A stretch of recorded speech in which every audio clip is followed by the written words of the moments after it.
Menyimpan uang biasanya dilakukan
mempunyai uang yang banyak, maka kita perlu menyimpan di bank karena uangnya sangat banyak. Tidak mungkin kan seperti zaman dulu orang uangnya malah dalam bentuk logam ya kan, berat gitu ya. Nah akhirnya muncul uang kertas. Bahkan sekarang uang apa yang muncul? Uang digital. Uang digital ya, e-money dengan munculnya e-wallet ya. Nah itu adalah e-wallet, e-money itu termasuk salah satu produk bank. Siapa yang mempunyai aplikasi GoPay, SuPay, Dana. Ya Dana, ada nggak yang punya? Ada. Berarti sudah modern. Yang lain belum modern berarti ya. Belum di-approve, belum dibolehin orang tua. Ya, yang sudah mempunyai e-wallet sudah yakin belanjanya pasti banyak ya. Shopping ya. Nah, jadi itu merupakan produk dari bank. Nah, tentu saja kita membutuhkan bank ya. Selain untuk menyimpan uang, untuk apa lagi kira-kira?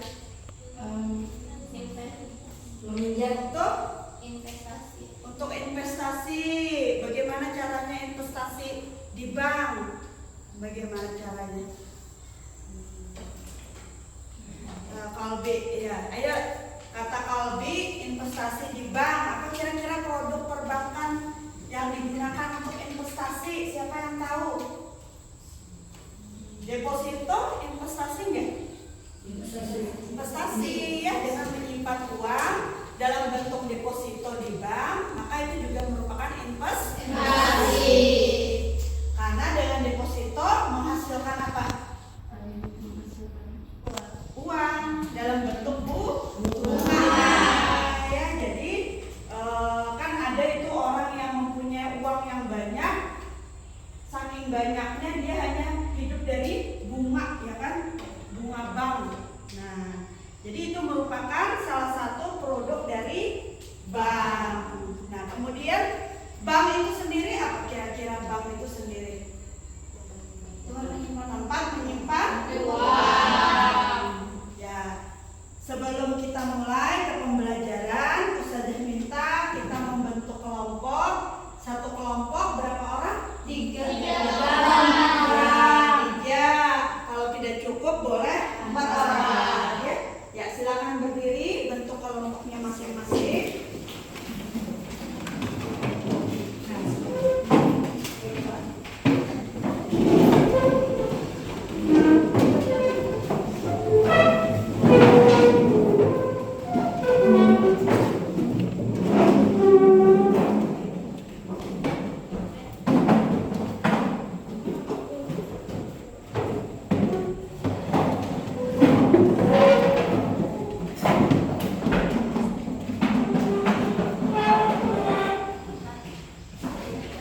Allah.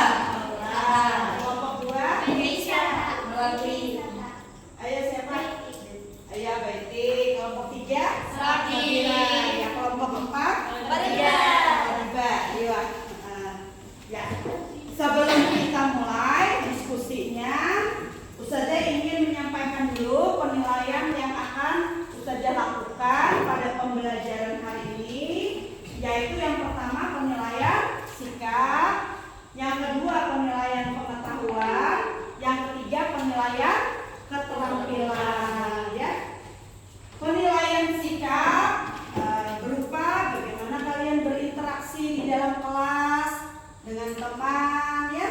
Penilaian pengetahuan nanti Ustazah akan memberikan post test atau soal tes tertulis ya setelah pembelajaran berakhir nanti ya di penutup. Kemudian yang terakhir penilaian keterampilan dan dinilai adalah hasil kerja diskusi kalian ya. Jadi hasil tulisannya, bagaimana bahasanya, tata bahasanya, bagaimana kalian mengungkapkan dalam menyajikan presentasi ya, nanti itu yang akan Ustazah nilai. Paham tuh?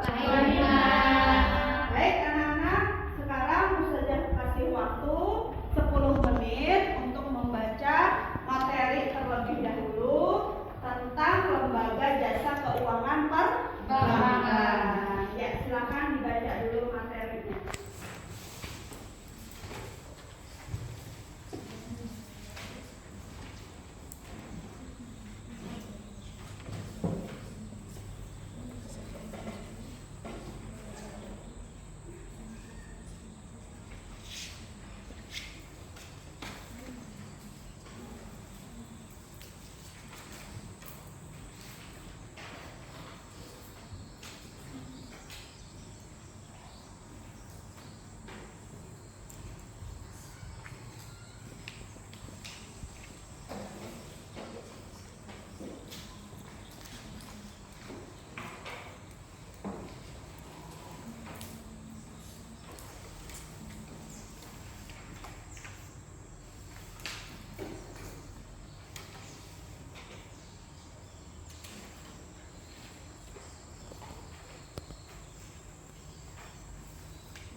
silakan dibaca dulu materinya tentang pengertian bank, kemudian tentang fungsi bank dan tentang jenis bank. Ya, jadi kita hari ini mempelajari 3 itu dulu, pengertian, fungsi dan jenis bank.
Ya, sudah? Sudah. Sekarang coba ditutup bukunya ya, kita bahas tentang bank. Nah, sekarang setelah membaca, kalian bisa mengetahui sebenarnya pengertian atau definisi bank itu apa? Siapa yang tahu? Silakan angkat tangan. Bank itu tempat apa? Bank itu Tempat penyimpanan uang. nah, angkat tangan. Ya, silakan para diba. Bank adalah badan usaha untuk menghimpun dana masyarakat dalam bentuk simpanan dan disalurkan kembali kepada masyarakat dalam bentuk kredit atau bentuk-bentuk lainnya dalam rangka meningkatkan hutanan rakyat banyak. Iya, betul sekali. Silakan. Jadi, bank tadi sudah dikatakan oleh para diba adalah tempat ya, tempat mengumpul dana dari masyarakat. Kemudian dana tadi diapakan? Disalurkan kepada siapa? Dalam bentuk kredit atau dalam bentuk-bentuk lain. Bentuk-bentuk lain itu seperti apa kira-kira? Siapa yang tahu? Jadi bank itu kan tempat menghimpun dana masyarakat, kemudian menyalurkan kembali kepada masyarakat dalam bentuk kredit atau bentuk-bentuk lainnya. Apalagi kira-kira usaha atau produk bank itu selain simpanan, pinjaman, apalagi? Ya, investasi tadi berupa apa? Kesa? Berupa deposito. Ya, jadi bentuk-bentuk lainnya itu bisa berupa deposito. Ya. Nah, insya Allah sudah paham semuanya pengertian dari bank ya. Jadi bank itu tempat menghimpun uang, kemudian menyalurkan kembali kepada masyarakat dalam bentuk kredit atau dalam bentuk lain. Nah, sekarang pembahasan berikutnya.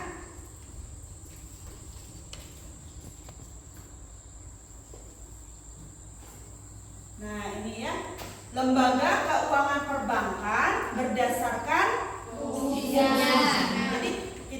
membahas tentang jenis bank.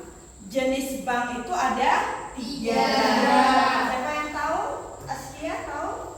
Jenis bank ada 3. Oke, Aura. Untuk jenis bank ada 3, yang pertama bank sentral, yang kedua bank umum, dan yang ketiga bank kredit. Pas nggak apa yang dibilang Aura? Pas. Jenis bank ada 3, bank sentral, bank perkreditan rakyat, bank umum. Itu jenis bank dilihat dari jadi jenis bank bisa dilihat dari fungsinya, bisa dilihat dari bisa dilihat dari organisasi. Ya, betul jawaban Aura bahwa jenis bank berdasarkan fungsinya terdiri 3. Bank sentral, bank umum, dan bank perkreditan rakyat. Tepuk tangan untuk Aura. Contoh dari bank umum apa kira-kira? Bank Indonesia, Bank Indonesia, bank umum, BRI, bank BRI. Iya. Bank BRI secara pemerintah, bank BRI BCA secara swasta. Iya, tepuk tangan dulu. Tadi yang dibilang Aura, Bank Indonesia itu masuk kategori apa? Jadi Bank Sentral Indonesia itu hanya satu, yaitu Bank Indonesia, atau disingkat dengan BI. Letaknya di mana BI itu? Jakarta. Kira-kira BI itu sama nggak fungsinya dengan bank umum? Beda. Bedanya apa kira-kira? Jika Bank Indonesia atau Bank Sentral tidak menerima pelayanan untuk masyarakat dan tidak ada campur tangan pemerintah karena mereka bersifat independen. Iya, betul yang dikatakan Aura. Jadi kalau bank sentral itu adalah bank independen, tidak boleh dicampuri oleh pemerintah. Tugas bank sentral itu apa kira-kira? Mengeluarkan surat Ah. surat sertifikat untuk bank syariah dan bank umum. Iya, jadi bank sentral itu membawahi bank-bank umum. Jadi bank sentral fungsinya sebagai penstabilan nilai rupiah, kemudian juga sebagai pengawas dari bank-bank umum. Ya, satu lagi bank apa? Tadi bank umum sudah, bank sentral sudah, bank itu yang seperti apa? Siapa yang tahu? Bedanya apa ya kira-kira? Bank umum, bank perkreditan rakyat dengan bank sentral. Apa kira-kira ya? Boleh dibuka bukunya kalau masih belum yakin. Siapa yang bisa ya, Sabira? Bank Perkreditan Rakyat menerima simpanan dari masyarakat dalam bentuk deposito berjangka. Ya, jadi bank perkreditan rakyat menerima simpanan dalam bentuk deposito berjangka. ya deposito berjangka atau tabungan. Kalau bank umum Kalau bank umum menghimpun dana dari masyarakat dalam bentuk simpanan Berupa berupa tabungan. Yang membedakan bank umum dengan bank BPR itu adalah gironya. Nah, jadi kalau simpanan dalam bentuk giro, bank perkreditan rakyat tidak boleh melakukan itu, ya. Nah, jadi jenis bank berdasarkan fungsinya terbagi 3, bank umum, bank perkreditan rakyat, dan bank sentral. Sekarang yang kedua, jadi ini ya, bank umum, bank perkreditan rakyat, bank sentral. Ya. Yang kedua, jenis bank berdasarkan kepemilikan. Ada berapa? Ada 2. Siapa yang bisa angkat tangan? Ya. Askia. Kepemilikan terbagi 2, yaitu bank pemerintah dan bank swasta. Iya, terbagi 2, bank pemerintah dan bank Swasta. Bisa kasih contoh yang bank pemerintah? Bank pemerintah seperti BNI, BRI, atau yang pada daerah-daerah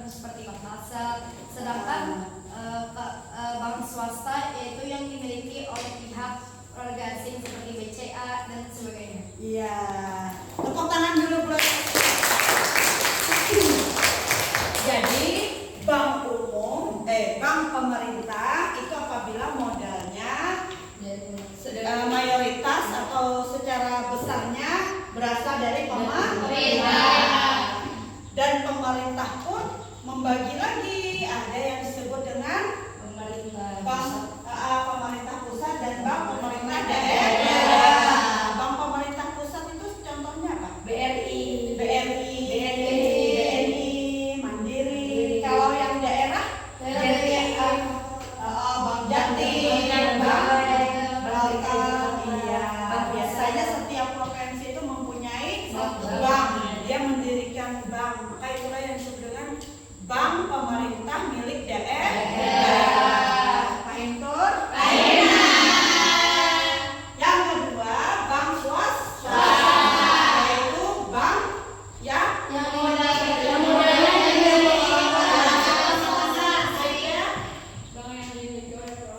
ya, bank yang modalnya dimiliki oleh perorangan. Contohnya apa Aida?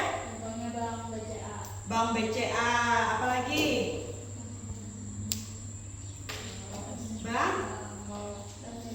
Bank Danamon. Itu adalah milik perorangan. Ya, jadi bank menurut kepemilikannya terbagi dua, bank pemerintah dan bank swasta. Yang terakhir berdasarkan apa? Organisasi. Ya. Nah, sebelum kita lanjut, Ustazah, kita tak ini dulu deh, habiskan dulu ya. Jadi yang ketiga, berdasarkan organisasi terbagi berapa? Siapa masih ingat? Ya, Aura. Ada 3, untuk yang pertama unit bank, untuk yang kedua bank dan correspondent bank. Iya, tepuk tangan lagi. Siapa yang masih ingat pengertian unit banking? Ya, yang lain coba. Naila, ya. Ya, Mbak Naila. Dan yang hanya memiliki satu organisasi dan tidak memiliki cabang di daerah lain. Iya, bank yang hanya memiliki satu organisasi, tidak memiliki cabang di daerah lain disebut apa? Yang kedua, Brenko Banking. Siapa yang tahu? Kesa. Bank yang memiliki cabang-cabang di daerah lain. Iya, bank yang memiliki cabang-cabang di daerah lain. Yang terakhir, korespondensi banking. Apa kira-kira? Ayo, Sabira. Bank yang memeriksa dokumen ekspor, impor, dan melakukan kegiatan usaha di luar negeri. Iya, bank yang melakukan kegiatan memeriksa dokumen ekspor impor dan kegiatan luar negeri. Iya. Sampai di sini paham? Sekarang Ustazah ingin menampilkan video ya.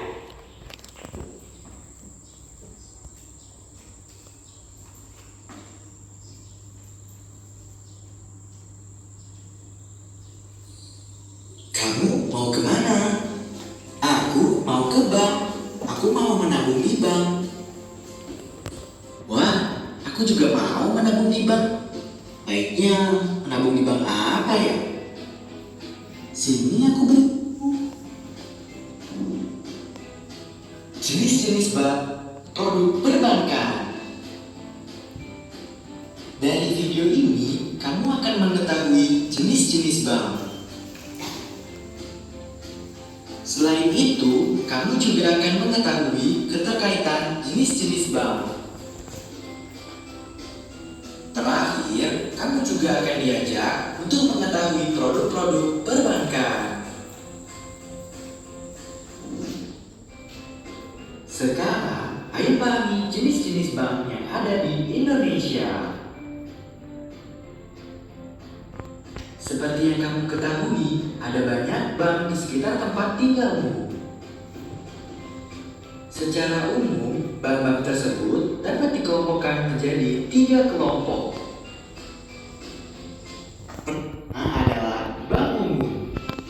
Bank umum terdiri atas 2 jenis, yaitu bank umum yang bersifat konvensional dan bank umum yang berdasarkan syariat Islam.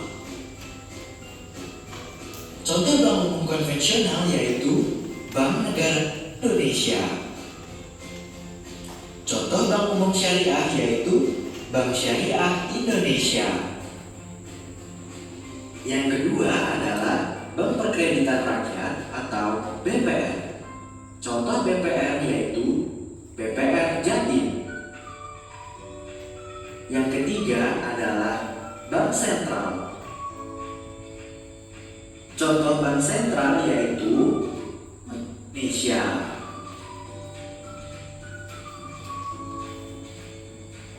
Bedanya apa saja ya?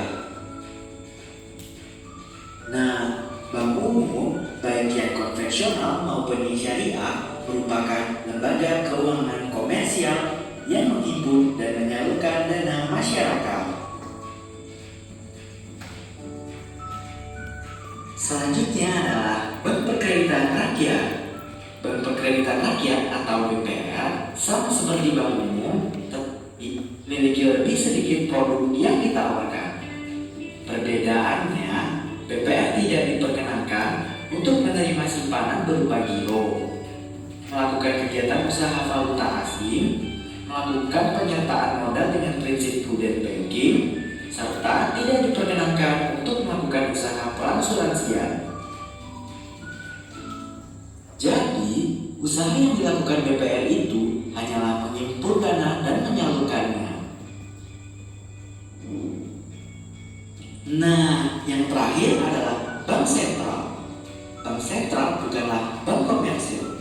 Bank Sentral merupakan lembaga keuangan yang bersifat independen dalam melaksanakan tugas dan wewenangnya tanpa adanya campur tangan pemerintah dan atau pihak lain kecuali yang telah diatur dalam undang-undang.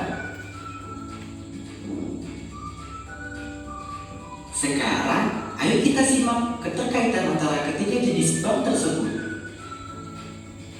Pelajar seperti kamu sebaiknya menabung di bank umum, baik bank umum konvensional ataupun bank umum syariah.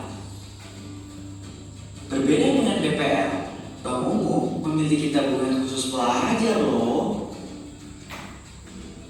Tentu saja ada banyak orang yang menabung, baik di bank umum maupun BPR. Semakin banyak yang menabung di bank, maka dana yang terhimpun di kas bank akan semakin banyak.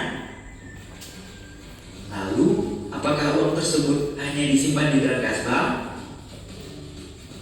Tentu saja tidak. Seluruh lembaga keuangan perbankan wajib menyimpan sebagian uang kasnya kepada Bank Indonesia atau Bank Sentral. Tujuannya agar Bank Indonesia lebih mudah mengatur moneter di Indonesia. Jika setiap bank umum membutuhkan, mereka dapat mengambil kembali dana simpanannya yang ada di Bank Indonesia. Setelah mengetahui jenis-jenis bank, ayo kita lanjutkan produk-produk yang dikeluarkan oleh setiap jenis bank. Pertama, kita bahas produk keuangan dari bank umum. Baik bank umum konvensional maupun bank umum syariah memiliki kesamaan produk. Perbedaannya yaitu pada pengelolaan dananya. Bank umum syariah menerapkan sistem ekonomi Islam dalam menjalankan aktivitas perbankan. Lalu, produk apa sajakah yang diberikan? Ada produk simpanan, baik berupa tabungan giro atau deposito. Ada pula produk pinjaman, baik pinjaman untuk usaha, pembelian konsumtif seperti rumah, mobil, atau motor, dan pinjaman investasi. Ada juga produk transfer, baik transfer sesama bank maupun antar bank. Ada pula produk asuransi. Dan terakhir, produk bank card, seperti kartu debit, kartu kredit, dan electronic money. Yang kedua, kita akan mengenal produk dari Bank Perkreditan Rakyat. Produknya ada simpanan tabungan dan simpanan deposito. Produk selanjutnya ada pinjaman, baik pinjaman usaha, konsumtif, dan investasi. Ada pula produk transfer, baik sesama bank maupun antar bank. Yang terakhir adalah produk bank sentral atau Bank Indonesia. Bank Indonesia tidak melayani nasabah masyarakat umum. Nasabah Bank Indonesia adalah bank-bank umum. Oleh karena itu, tidak banyak produk yang dikeluarkan. Misalnya, produk surat berharga sertifikat Bank Indonesia atau SBI dan sertifikat Bank Indonesia Syariah atau SBIS. Surat-surat berharga tersebut hanya ditujukan untuk bank. Masyarakat umum tidak dapat membeli surat berharga ini. Bagaimana? Sudah cukup jelas bukan? Ayo kita sisihkan uang kita untuk menabung. Nah, jadi dari video tadi sudah jelas bahwa kalau bank sentral itu menerima nasabah dari masyarakat umum atau tidak? Tidak. Tapi hanya dari Bank bank-bank umum ya. Ya, jadi bank-bank umum itulah nasabah dari Bank Indonesia atau bank sentral. Apakah di negara lain mempunyai bank sentral juga? Punya. Karena fungsi bank sentral itu untuk apa salah satunya? Untuk menjaga moneter negara. Iya, menjaga sistem moneter suatu negara, menstabilkan nilai kalau di Indonesia, kemudian menjaga lalu lintas pembayaran. Tapi kalau bank umum fungsinya apa? Bank umum itu sebagai tempat Menyimpan uang. menyimpan uang, menabung sebagai perantara lalu lintas pembayaran, ya kan? Nah, sampai di sini paham? Ya, anak-anak, usaha bank itu pasti mempunyai kendala juga, ya kan? Produk-produk bank. Produk bank itu kan tabungan, kemudian juga simpanan dan juga Giro. pinjaman, ya, atau giro juga ada. Jadi pinjaman yang biasa disebut dengan kredit itu bisa terjadi macet nggak? Bisa. Jadi yang disebut kredit macet itu yang seperti apa? Ada yang tahu? Tidak, Aura? tidak ada seseorang yang melakukan pinjaman antara bank dan orang tersebut sesuai perjanjian, tetapi tidak dapat mengembalikan uang kembali dengan tepat waktu atau tempo waktu yang telah ditentukan. Iya, betul. Jadi kredit macet itu ketika seseorang melakukan pinjaman kepada bank sesuai syarat dan ketentuannya, tetapi dia tidak bisa memenuhi kewajibannya untuk membayar secara angsuran kah, ya, maka bisa disebut dengan kredit macet. Kira-kira apa permasalahannya ya? Kenapa jadi kredit macet bisa terjadi? Aura, yang lain? Ayo, ya Sabira. Karena hilangnya suatu pekerjaan, makanya dia tidak dapat menghasilkan uang lalu terjadinya kredit macet. Iya, karena hilangnya pekerjaan kan tidak tentu ada terus ya. Nah, pekerjaan tetap juga bisa tiba-tiba dipecat, apalagi pekerjaan yang tidak tetap. Nah, apalagi kalau kondisi ekonomi di negara tersebut juga sedang kacau, ya kan? Seperti beberapa tahun berapa tuh? 2000, masih ingat nggak pandemi corona 2019 akhir ya, 2020 awal, banyak orang yang di PHK, banyak orang yang pengangguran, sehingga waktu itu banyak terjadi kredit macet.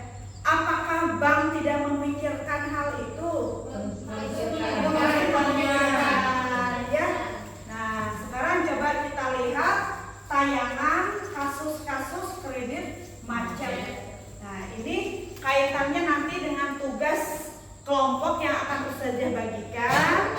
Silakan kita menganalisis tentang kredit macet. Ya, kita tonton dulu videonya.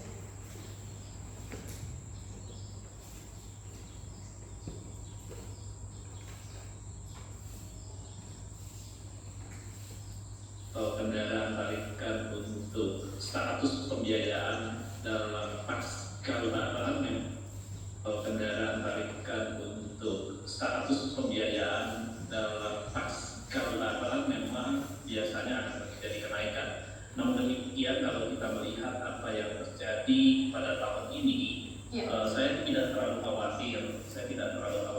Karena walaupun ada kenaikan, tentu kita harus melihat bahwa non-performing financing itu adalah juga harus dilihat bagaimana volume pembiayaan meningkat cukup tinggi. Artinya apa? Pada saat pandemi tahun lalu, semuanya mungkin memang tidak terlihat adanya lonjakan kenaikan karena masih pandemi. 2022 sebenarnya sudah terjadi peningkatan dan masih dalam keadaan terkendali. Tahun ini pun juga kami tidak terlalu khawatir karena kami melihat tarikan yang ada pun juga masih akan terkendali. Kita bisa melihat data yang ada dari OJK bahwa sampai dengan dibandingkan dengan misalnya bulan Desember, non-performing financing kita sekitar 2,32 gross, yang netonya juga sekitar 0,58%. Akhir Maret kita masih di kisaran 2,37% grossnya dan 0,61% neto. Artinya bahwa kita akan melihat apa yang akan terjadi di akhir April ini. Pasti kita juga akan mengantisipasi akan ada terjadi kenaikan, tapi kenaikan ini tidak signifikan, mungkin akan mengganggu operasional dari perusahaan pembiayaan secara menyeluruh. Baik, Pak Suwandi, biasanya antisipasi apa yang dilakukan oleh perusahaan pembiayaan setiap tahunnya melihat tren ini biasa terjadi setiap tahunnya gitu? Ya biasanya tentu antisipasi ini kita akan kita akan melihat bagaimana persetujuan kredit dari awalnya, kehati-hatian dalam persetujuan kredit. Terjadi peningkatan pembiayaan OJK sebenarnya sudah memberikan kita satu fasilitas dalam hal misalnya melakukan proses pengecekan calon debitur ini adalah layak atau tidak layak. Misalnya contohnya semua orang sudah tahu tentang SLIP, yaitu sistem layanan informasi keuangan atau yang dikenal dengan BI checking dulu. Nah ini sudah ada di perusahaan pembiayaan di tempat kami, di mana sejak April 2019 kami bisa melihat performance dari masing-masing calon debitur yang ingin mendapatkan pinjaman atau pembiayaan dari perusahaan pembiayaan. Jadi kita bisa melihat bahwa ini adalah debitur yang baik atau tidak. Mungkin debitur-debitur yang baru mulai tentu tidak mempunyai track record di belakang, tapi kita akan melihat kemampuan keuangan. Nah ini yang akan yang membuat perusahaan pembiayaan saat ini non-performing financing yang sangat baik dan akan terus baik menurut kami karena kita bisa melakukan seleksi lebih awal daripada kreditnya. Demikian Pak. Oke baik, Pak Suwandi, kalau misal dibandingkan dengan tahun lalu begitu, apakah untuk tahun ini sudah mulai melandai atau seperti apa? Non-performing financing-nya kan? Maksudnya jika dibandingkan dengan tahun lalu di mana momen yang sama begitu ya pasca lebaran juga, apakah juga memang NPF atau kredit macet kalau ini juga sudah mulai naik atau seperti apa? Kalau dibandingkan dengan tahun lalu, tahun ini seperti apa kondisinya Pak? Apa sudah mulai melandai atau seperti apa? Ya kalau kita melihat perbandingan tahun, kita lebih baik dan lebih melandai. Artinya bahwa non-performing financing di kisaran 2,3. Ini angka yang sangat baik. Dari tahun-tahun bahkan pandemi kita pernah mengalami angka non-performing financing di bulan Agustus tahun 2020 pernah menyentuh 4,01%. Dan setelah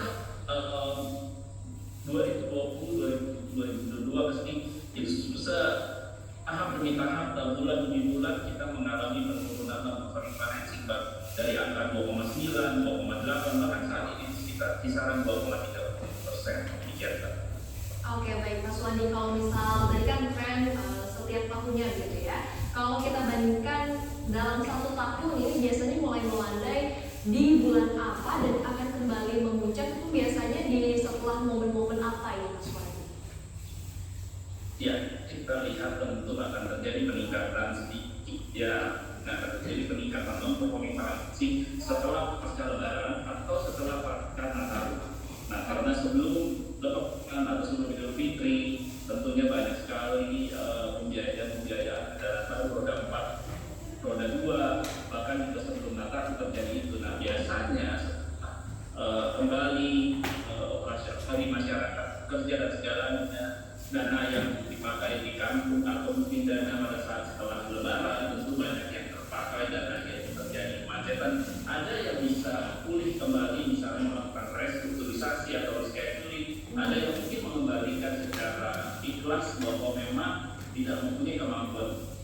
tentu harapan kita adalah saat ini di mana SLIK sudah berjalan, sudah normal, bahwa setiap orang akan dipantau tentang pelayarannya. Harapan saya adalah masyarakat tentu mempunyai kesadaran sendiri, tidak perlu dilakukan proses penarikan melalui debt collector, tetapi segera datang ke pusat pembiayaan untuk melakukan pertama restrukturisasi sebelum misalnya menyerahkan kendaraan, atau misalnya ada negosiasi yang tentunya kita ketahui agar tidak tercatat sebagai debitur yang nantinya mempunyai permasalahan dari sisi pembayaran yang tidak tepat waktu.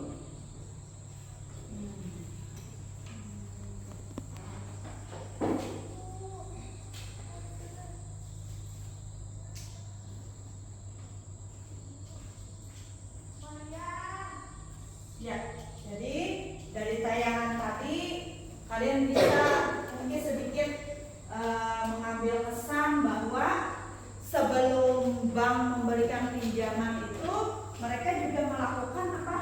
Ada nggak yang menangkap tadi di videonya? Mereka juga melakukan kehati-hatian dalam memilih debitur. Iya. Dan juga berhati-hati berkesepakatan bersama debitur. Betul. Bank juga memiliki kehati-hatian dalam menentukan layak atau tidaknya debitur tersebut menerima pinjaman.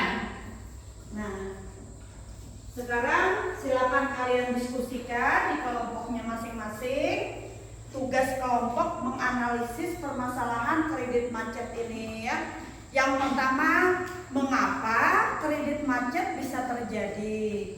Kemudian yang kedua, bagaimana seharusnya pihak bank mengantisipasi hal ini agar tidak terjadi kasus kredit macet. Dan yang terakhir, apa solusi penyelesaian yang dilakukan pihak bank apabila menghadapi kasus kredit macet? Silakan kalian berdiskusi, kira-kira 30 menit lah ya. Nanti setelahnya kita presentasikan hasilnya. Ya, silakan. Untuk hasil diskusi boleh kalian tulis di kertas LKPD-nya ini ya.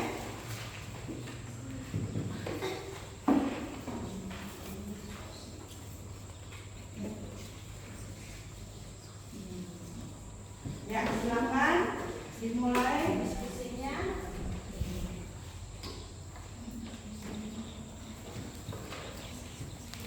Silakan dibaca dulu apa tugasnya di lembar kerja peserta didik tersebut, dan silakan tanyakan kalau ada yang masih bingung atau masih kurang jelas.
yang ditanyakan?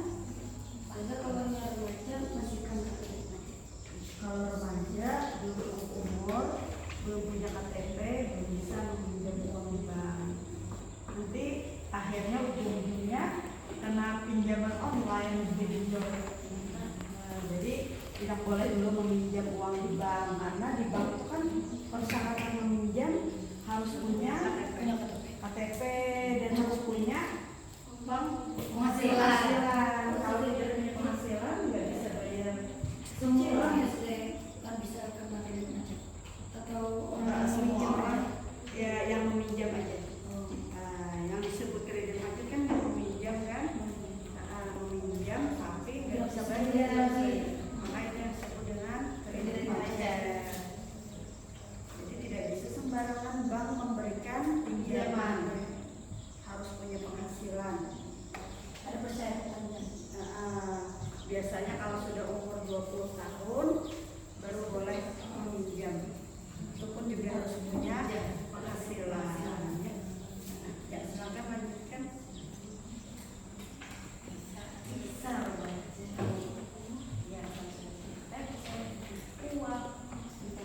tapi kalau sudah tahu penghasilan bisa jual online kayak misalnya ya dapat info tahu sama teman bisa artinya cukup dan harus berKTP dan harus penghasilan kan semuanya karena remaja sekarang ini penghasilan ya jual online belum cukup semua bisa kalau belum bisnisnya kalau yang YouTuber itu ada soal aplikasi saat diambil uangnya dan TikTok dari uang bisa dari mungkin dari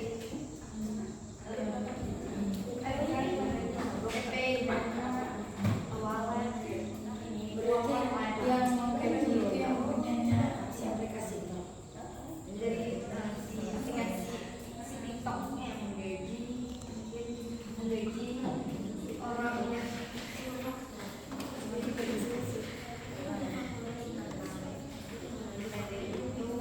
bisa apabila seorang tugas digaji yang seperti itu ada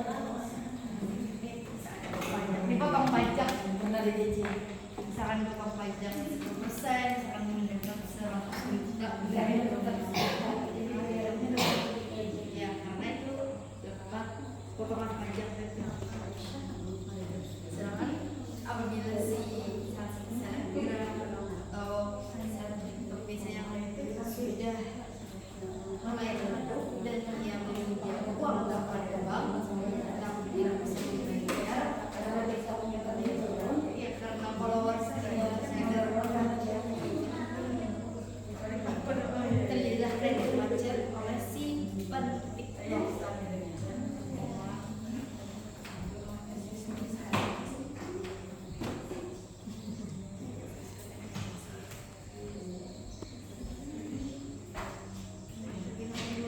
Berarti tidak bisa bikin konten bisa semuanya dari buka kita sama punya jawaban pasti tapi kemungkinan muncul kecil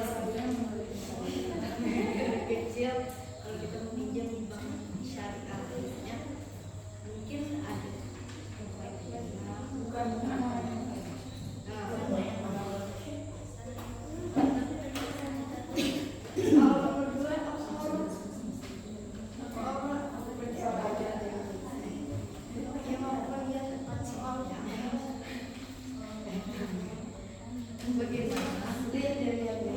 bagaimana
cepat didiskusikan jawabannya apa.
Tunggu dulu ya, yang lain belum selesai.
bisa dipercaya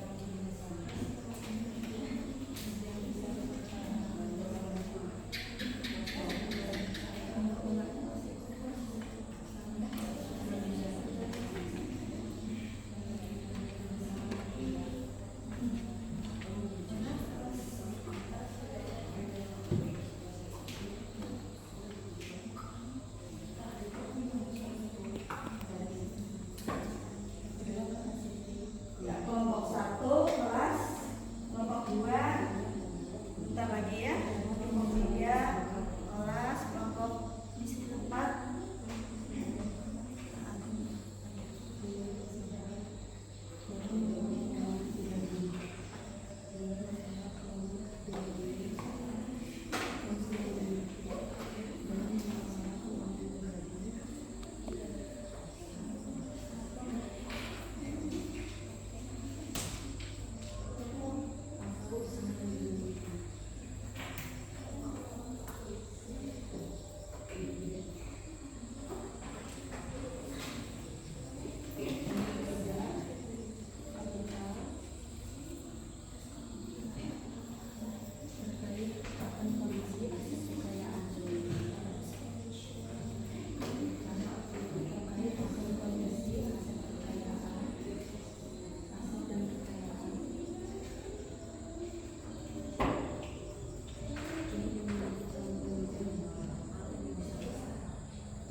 kelompok 1 sudah, kelompok 2 kelas sudah, kelompok 3 dan 4 lagi ya.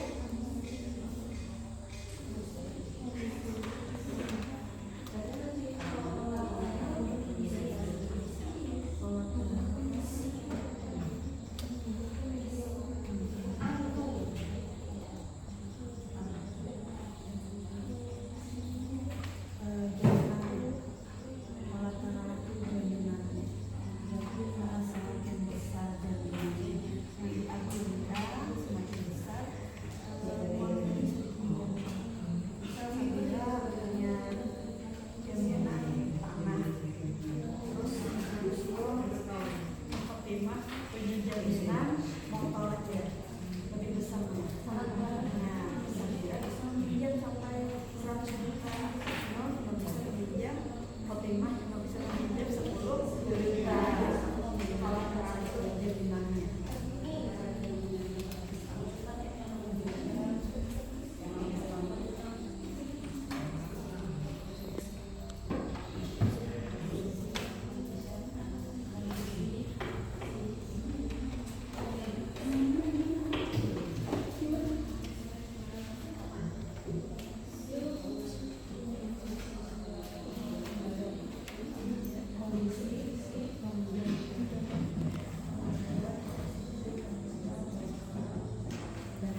bagaimana seharusnya pihak bank mengantisipasi hal ini agar tidak terjadi kasus kredit macet.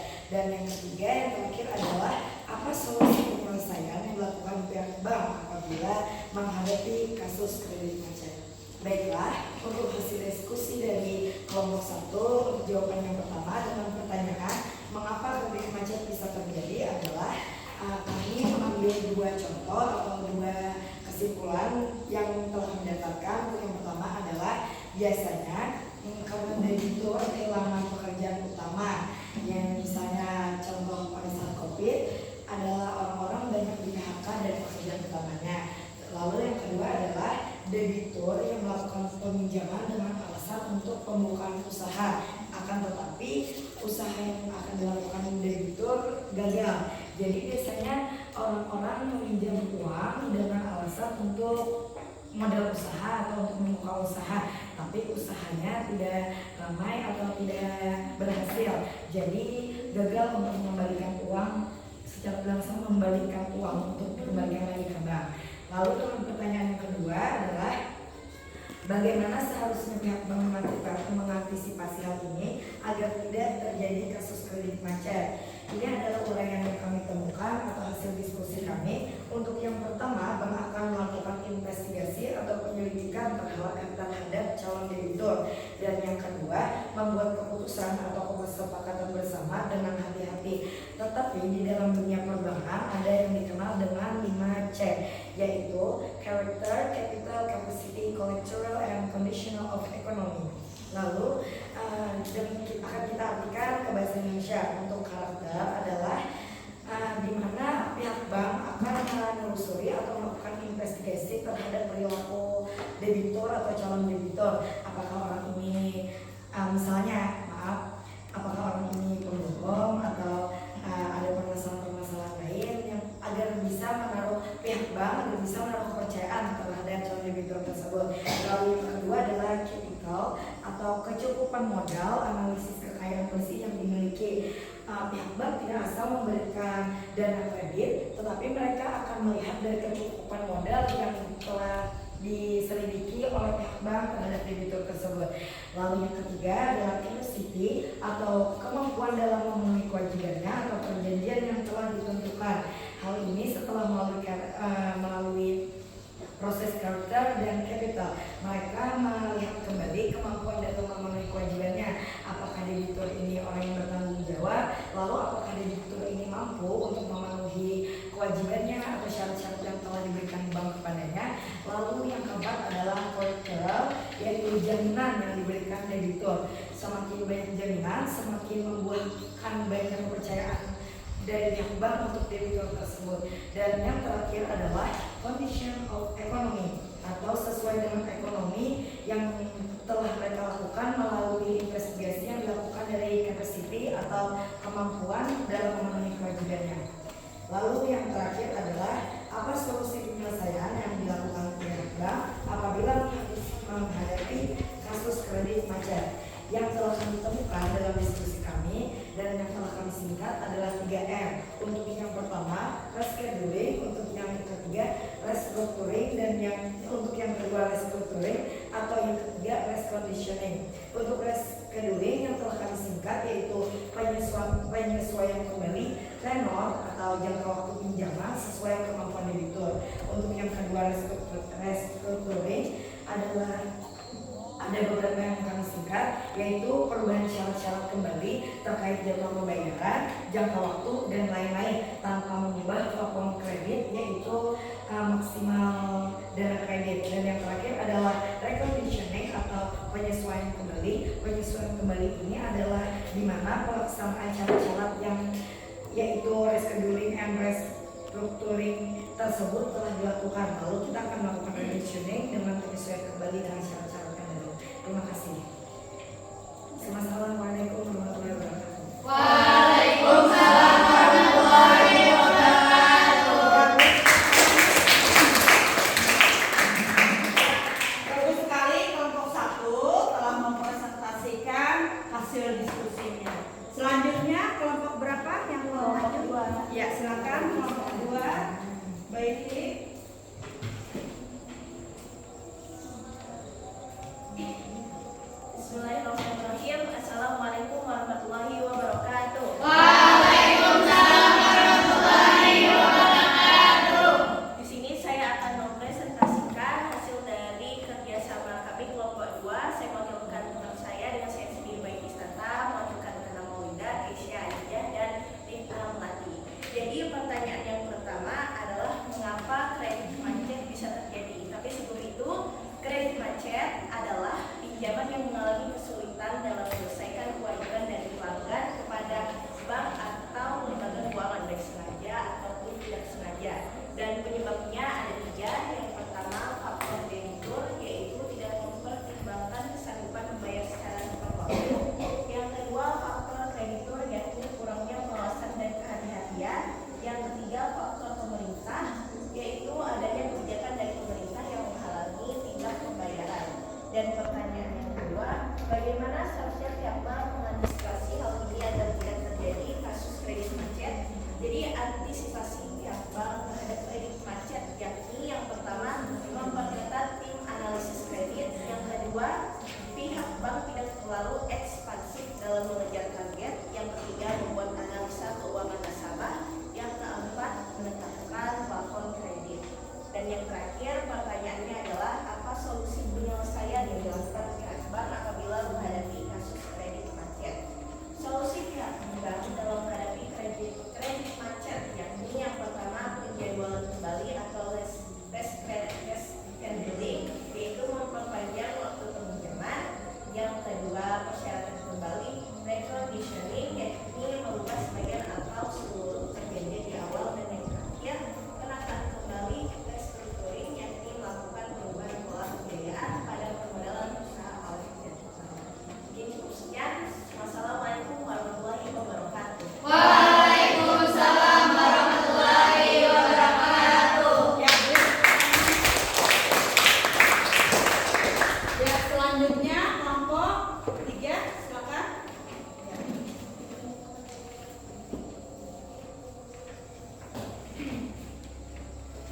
Ya, bersiap-siap kelompok 4. Baiklah, Assalamualaikum warahmatullahi wabarakatuh. Waalaikumsalam warahmatullahi wabarakatuh. Saya di sini dari perwakilan dari kelompok 3. Sebelumnya izinkan saya untuk memperkenalkan anggota kami. Saya sendiri Sabira Fita Rahmani, lalu di sana ada Siti Nur Khotimah, Riztawi Pratiwi, dan Humaira Azizah. Di sini kami akan menjawab atas diskusi kami dengan 3 pertanyaan, yaitu mengapa kredit macet bisa terjadi, yang kedua bagaimana seharusnya pihak bank mengantisipasi hal ini agar tidak terjadi kasus kredit macet, yang ketiga apa solusi penyelesaian yang dilakukan pihak bank apabila menghadapi kasus kredit macet. Yang pertama adalah mengapa kredit macet bisa terjadi. Di sini kami mendapat dua jawaban, yaitu melalui faktor internal dan faktor eksternal. Faktor internal adalah yaitu kebijakan berkreditan yang ekspensif, penyimpangan dalam pelaksanaan prosedur perkreditan, itikat kurang baik dari pemilik dan pengurus atau pegawai bank, lemahnya sistem informasi kredit macet. Lalu di sini yang melalui eksternal, penyebab kredit macet adalah kegagalan usaha debitur. Lalu di sini dalam soal yang kedua adalah bagaimana seharusnya pihak bank mengantisipasi hal ini agar tidak terjadi kasus kredit macet.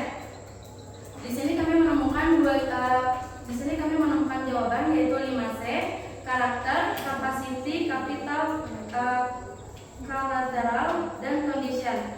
Karakter adalah inti dari prinsip dari karakter ini ialah bank akan menilai calon tersebut apakah si peminjam bisa dipercaya dalam menjalani kerjasama atau tidak. Di sini pihak bank akan melihat dulu si peminjam apakah si peminjam dapat menjalani kerjasama dengan baik atau tidak. Lalu di sini ada capacity adalah yang menilai nasabah dalam mengelola keuangan pribadi atau usaha yang dimiliki. Lalu yang ketiga adalah kapital. Kapital terikat dengan aset dan kekayaan yang dimiliki calon peminjam. Lalu yang keempat, kolateral atau jaminan atau sebuah aset berharga milik peminjam untuk diberikan kepada pihak pemberi dana sebagai jaminannya. Lalu yang terakhir adalah condition. Kondisi calon peminjam dalam minimal peminjam jumlah pinjaman. Lalu di sini yang soal ketiga, apa solusi penyelesaian yang dilakukan pihak bank apabila menghadapi kasus kredit macet? Di sini kami menemukan 3 jawaban, yaitu restructuring atau persyaratan kembali, yakni adalah syarat-syarat seperti jangka waktu, jadwal pembayaran, dan lain-lain dapat diubah sesuai dengan kemampuan sang debitur. Lalu yang kedua adalah rescheduling atau penjadwalan kembali, yaitu menjadwalkan kembali atau kreditur dapat memperpanjang jangka waktu pelunasannya. Lalu yang ketiga adalah reconditioning atau penataan kembali. Maksudnya, pemberi kredit akan meringankan hutang Anda dengan akan mengubah sisa pelunasan menjadi pokok kredit baru sampai dengan persyaratan dan jadwal ulang. Mungkin dari sini hasil dari diskusi kelompok kami. Assalamualaikum warahmatullahi wabarakatuh. Waalaikumsalam warahmatullahi wabarakatuh. Ya, dari hasil diskusi kalian tadi, Ustazah rasa semua bisa memecahkan solusi, ya kan? Apa bisa terjadi kredit macet? Apa kira-kira langkah bank untuk mengantisipasi kredit macet tersebut sebelum memberikan pinjaman? Dan apa yang dilakukan oleh bank ketika menghadapi kasus kredit macet? Dari pelajaran hari ini, apakah kalian paham? Materi kita hari ini tentang apa tadi? Tentang bank. Ya, tentang bank atau lembaga jasa keuangan. Apakah kalian senang belajar? Ya, alhamdulillah kalau senang ya. Dengan kerja berkelompok lebih senang. Nanti minggu depan maunya seperti ada permainan ya.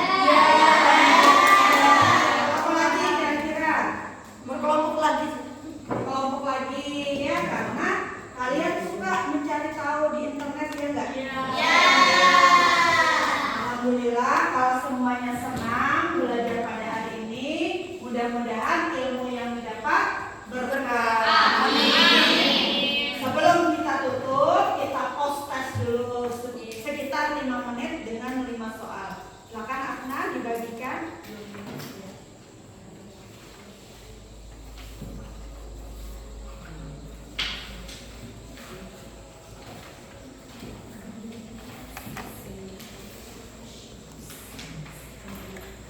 Soal ada 5 menit. Soal ada 5 dalam bentuk pilihan ganda. Silakan dikerjakan 5 menit ya.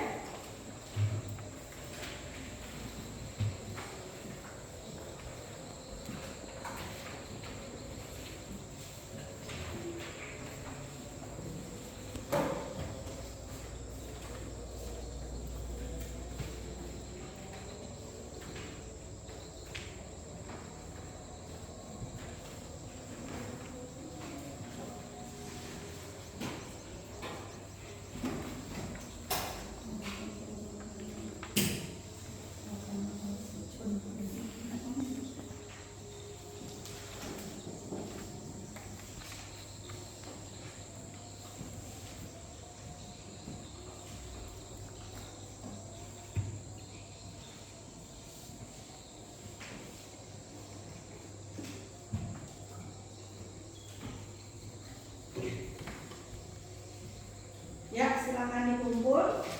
Astia, ketua kelas, silakan kumpulkan surat